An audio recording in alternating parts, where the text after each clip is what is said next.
ស្រីម្នាក់ធ្លាប់ក្បែរកាយនឹងគ្រាឆោមឆាយអូនទួយយំ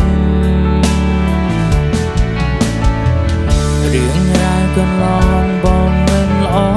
ធ្វើឲ្យរបនអសងខាំផ្ដល់ក្តីរំពឹង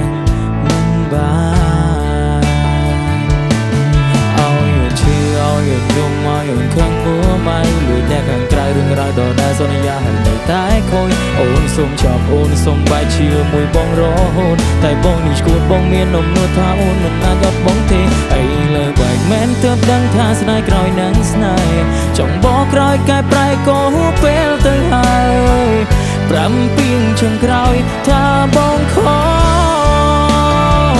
ត្រឡប់មកវិញឲ្យបងលួងបានទេសុំទុំមានមេបងកំពុងតែណាកអូនណាកសំលេងឆ្លោះនឹកសំលេងតន់ផ្លន់ធ្លាប់ទីពីមុនពេលនេះបានដូនតែណាឆាតទូរស័ព្ទបងថ្ងៃលើលែងមានឈ្មោះអូនពេលនេះស្ងាត់សនគ្មានអ្នករករឿងឆ្លោះគ្នាអូនខឹងបងខ្លាំងចិនទៅដោយមិនបានលី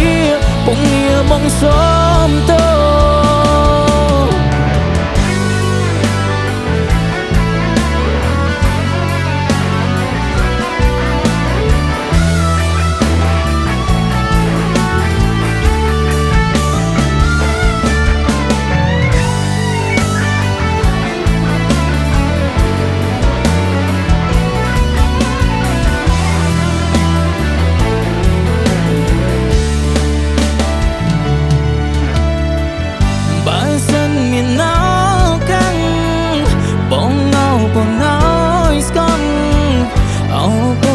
ជុំលែងឲ្យទៅណា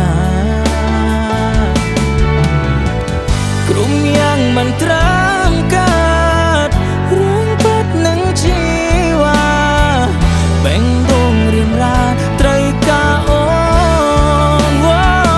ត្រឡប់មកវិញឲ្យបងលងបានទេសុំទុំមានមេបងកំពុងតែណាកអូនណាកសំលេងឆ្លោះនឹកសំលេងទន់ធ្លន់ធ្លាប់ដូចពីមុនពេលនេះបាត់អូនតែណាឆាតទូរស័ព្ទបងថ្ងៃលើលែងមានឈ្មោះអូនពេលនេះស្ងាត់សនគ្មានអ្នករករឿងឆ្លោះគ្នាអូនខឹងបងខ្លាំងចិនទៅដោយមិនបានលី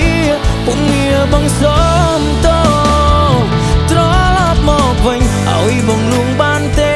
សុំទោមានមេបងកំពុងតែណាកអូនណាកសំលេងឆ្លោះនឹកសំលេងទន់ធ្លន់ធ្លាប់លីពីមុនពេលនេះបាត់អូនតែណាឆាតទូរស័ព្ទបងថ្ងៃលើលែងមានឈ្មោះអូនពេលនេះស្ងាត់សនគ្មានអ្នករករឿងឆ្លោះគ្នាអូនខឹងមកខ្លាំងចិនទៅដោយមិនបានលី